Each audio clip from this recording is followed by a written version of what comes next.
Namaskar children. In continuation of our second chapter, that is freedom, today we will be discussing the two aspects of freedom. So the first aspect is absence of external constraints. That means absence of external restrictions. So there should be no external restriction. A person should not be forced to perform any action which she or he does not want to perform. So he should not be forced. Let us take the example in Iran. Women, as we see, it is said that women are free, but there are some restrictions are imposed on her.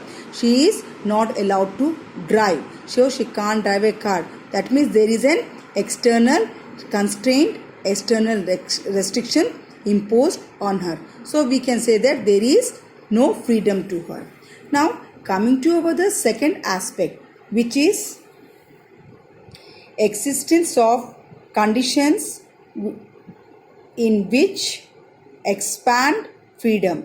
That means such conditions are available that makes her enjoy more freedom. So this means that there is a condition, such conditions should be there in which her freedom is expanded. That means though not only freedom is given, we should see that more and more facilities should be given to her. Such things should be there that her freedom is expanded. So how can her freedom be expanded? The more the freedom is given to her, the more available conditions she will enjoy. Like education opportunities. If education opportunities are given to the women, she will get educated, she will develop her creativity and she won't remain unemployed. She will get employment, and once she start earning, her standard of living will be improved. And if she gets educated, she will come to know that what is good for her and what is bad for her. So we can say that there are two aspects of freedom. The first one is absence of external constraint, and the second one is existence of condition in which expands freedom. The freedom is expanded. Now talking of social constraints, that is social restrictions which are necessary. Let us study some social constraints which are necessary. In this, we should see that whenever freedom is given, though freedom will come along with constraints. Freedom doesn't mean absolute freedom. There should be constraints, but these constraints should be minimum.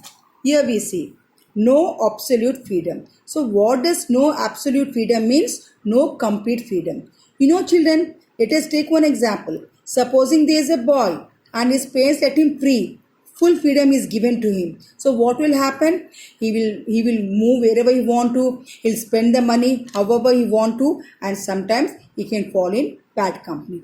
At that time, what do the parents do? They impose some restrictions. So in the same way, when we talk of freedom, there should be no absolute freedom. That means no complete freedom. Rather, we need to have some constraints. We need to have some restrictions. Another example is of freedom of speech.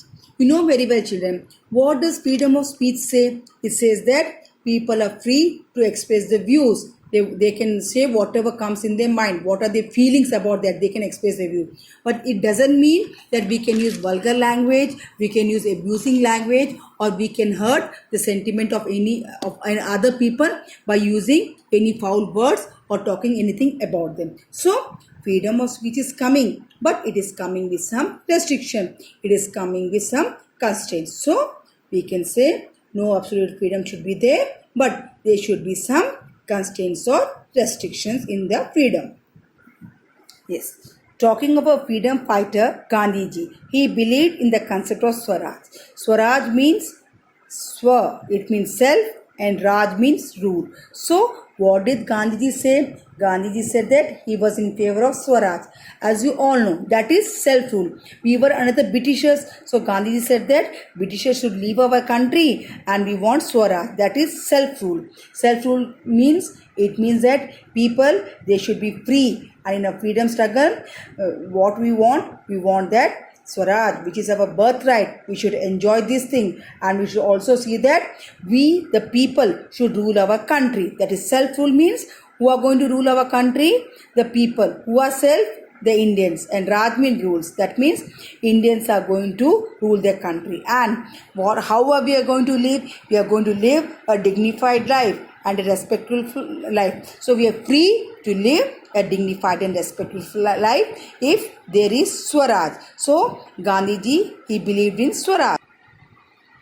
And Gandhiji also believed that the development that follows would liberate both individual and collective principles that guide the country. And he also was in favor of justice. Needless to say, in our country, people belong to different castes, different creed they are staying. So Gandhiji wanted all the people, that is, whole of the society, we should live a dignified life and a respectful life. And we wanted the society, that is our country, we wanted to become free from the Britishers. So Gandhiji advocated self-rule, that is Swaraj.